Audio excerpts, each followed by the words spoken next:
Hello my dear students, we are reading class 6 science chapter number 3 fiber to fabric।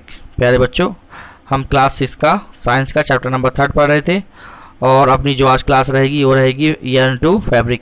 ठीक है, इसके पहले मैंने आपको कॉटन पढ़ाया, इसके बाद जूट पढ़ाया। ठीक है, और आज अपन 3.5 पढ़ेंगे yarn to fabric। ठीक है, मतलब इसका मतलब क्या हो गया, तांगे से ब्रस्त। यान मतलब तांगा हो गया। ठीक है, तांगा मतलब वही सूत काटना, ऐसा उसको तांगा बोल सकते हैं अपन। ठीक है, चलिए स्टार्ट करते हैं। Let's begin. There are many ways by which fabrics are made from yarns। The two main process are weaving and knitting. ठीक है, तो ये बता रहा है तांगे से वस्त्र बनाने की कई विधियां हैं, इनमें से दो प्रमुख विधियां बुनाई एवं बधाई हैं। ठीक है, निटिंग मतलब बांधना। ठीक है, तो विधियां बुनाई और बधाई। अब पहला पढ़ेंगे वीविंग अपन, वेविंग। ठीक है, मतलब इसका मतलब होता है बुनाई। क्या कहता होता है इसका मतलब बुनाई। घरों में आप लोगों ने देखा होगा मम्मी लोग ठंडियों में स्वेटर और बुनती है ना, वही चीज़ है। ठीक है, आप एक्टिविटी 2 को इग्नोर करिए। ठीक है, you might have notice that the fabric is made of 2 sets of yarns arranged together। The process of arranging 2 sets of yarn together to make a fabric is called weaving। Let us try to weave some proper strip। अब इसमें आप सीधे देखिए बुनाई होता है। Actually बुनाई वही होता है, मैंने बताया आपको ठंडियों में मम्मी लोग, बुआ लोग, बहन सिस्टर लोग जो ये बुनती हैं स्वेटर वगैरह, वैसी नॉर्मली वही बुनाई मतलब वही है। ठीक है, तो इसमें क्या बता रहा है देखिए कि तागों के 2 सेटों जिन्हें एक साथ व्यवस्थित किया जाता है से मिलकर बनते हैं। तागों के 2 सेटों को आपस में व्यवस्थित करके वस्त्र बनाने की प्रक्रिया को बुनाई कहते हैं। ठीक है, ये अपना वीविंग हो गया। ठीक है, नेक्स्ट देखिए एक्टिविटी 2 को इग्नोर करिए। ठीक है, आगे देखिए,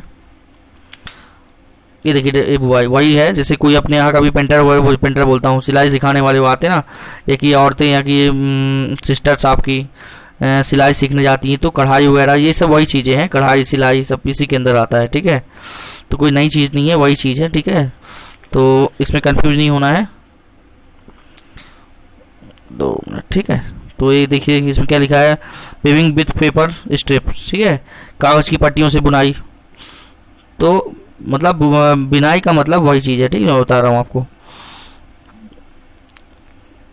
देखिए चल देख लेते हैं इसको। In figure 3.12a and on the other as shown in 3.12b। मतलब ए बी, ये दिख रहा कि ए बी। ठीक है, तो cut both the seats along the. अब इसमें देखिए एक्टिविटी आप लोग अपने से पढ़िएगा। ठीक है, एक्टिविटी है तो ये देखेंगे अपन। हैंडलूम देख लीजिए आप कैसे, और ये हैंडलूम करती हैं, है ना, मतलब हाथों से कढ़ाई वगैरह करती हैं धागों से। ठीक है, वही बुनाई वो हैंडलूम बोलते हैं इसको। ठीक है, इसको बोलते हैं हथकरघा, इसको हिंदी बोलते हैं। ठीक है, चलिए अपन इसके बाद डायरेक्ट आते हैं निटिंग में। ठीक है, ठीक है, इसके बाद अपन आते हैं निटिंग में। निटिंग क्या चीज़ होता है, अब देखिए आपको स्वेटर बुनाई भी आई। ये देखिए आपको स्वेटर बुनाई भी रही, निटिंग जो ये स्वेटर बुनाई है अपने। ठीक है, देखिए use the make a piece of fabric. Have you ever pulled the yarn from 2 pair torn pair of socks. What happens, वही चीज़ दे रहा है जो मैं आपको बता दिया, वही मतलब सिलाई बुनाई दिया हुआ, निटिंग वगैरह। तो कोई खास है नहीं है, ये मैं सिर्फ लेफ्ट कर रहा हूँ। ठीक है, ठीक है, हिस्ट्री आपको बता देता हूँ मैं। इसका हिस्ट्री पढ़ लेते हैं अपन, हिस्ट्री का क्लॉथिंग का हिस्ट्री पढ़ लेते हैं।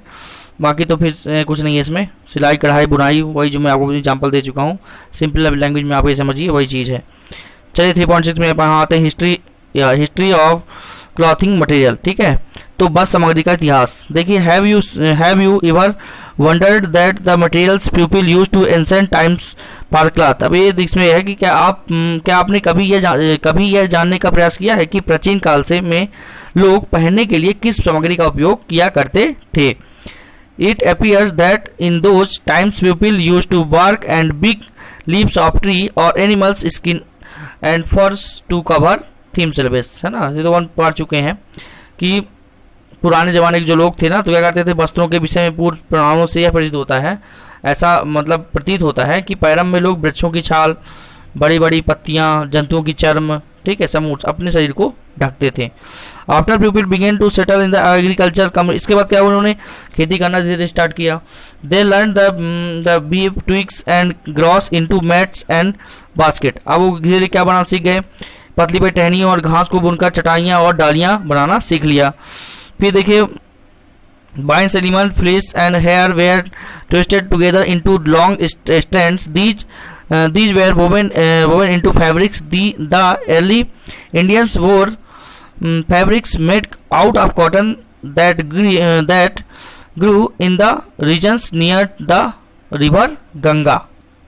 ये बता रहा है कि लताओं की जंतुओं, ऊन हो गया, बाल आपस में ऐठन देकर, ऐठन मतलब गठान देकर लंबी लड़ियाँ बनाने लगे, इनको बुनकर वस्त्र तैयार करने लगे। ठीक है, पूर्व में भारतवासी रुई से बने वस्त्र पहनते थे जो गंगा नदी के निकटवर्ती क्षेत्रों में उगाई जाती थी। ठीक है, ये है। फिर देखिए आगे, flax is also plant that gives natural fabrics in ancient aged cotton as well as flax were cultivated near to river Nile and were used for making fabrics. इसके बाद बताने लगा कि फ्लैक्स भी एक पौधा है जिसे प्राकृतिक तंतु प्राप्त होता है। प्राचीन जो मिस्र में वस्तुओं को बनाने के लिए रुई तथा फ्लैक्स की कृषि नील नदी के निकटवर्ती क्षेत्रों में की जाती थी। ठीक है, in those days stitching was not known. ठीक है, इस समय क्या है, इस समय सिलाई, स्टिचिंग मतलब सिलाई, इन दिनों में लोगों को सिलाई करना नहीं आता था। People simply draped the fabrics around different part of their body. Many different ways of draping fabrics were used. With the invention of the sewing needles, people started stitching fabrics to make cloths. Stitching cloths have gone through many variations since the invention, but is it not amazing that even today sari, dhoti, lungi, turban, ठीक है, is used as an unstitched piece of fabrics, just as there is a large variety in the food eaten all over country. A large variety exists also in fabrics and clothing items.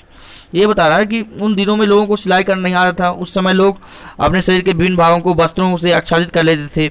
वो शरीर को ढककर आच्छादित करने मतलब ढकने के लिए कई विभिन्न ढंगों का उपयोग करते थे।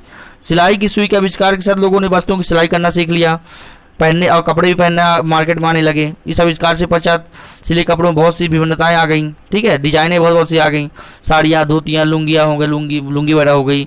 पगड़ियों का बिना सिले वस्त्रों के रूप में उपयोग किया जाता है। जिस प्रकार बस समस्त देश में खाए जाने वाले भोजन में अधिक विविधता देखने को मिलती है, ठीक उसी प्रकार वस्त्र एवं पहनने की वस्तुओं में भी आजकल क्या है, बहुत सी डिफरेंट वैरायटी देखने को मिलती है, अलग अलग वैरायटी। ठीक है, तो यहाँ से अपना चैप्टर है पूरा फिनिश होता है। अब इसके अपन क्वेश्चन आंसर देखेंगे। ठीक है, ये सभी बच्चे होमवर्क रहेगा, ये बच्चे घर में पढ़ लेंगे अपने से। ठीक है, और ये हम नेक्स्ट वीडियो में आपको क्वेश्चन आंसर इसकी करा देंगे। ठीक है, thank you, thanks for watching.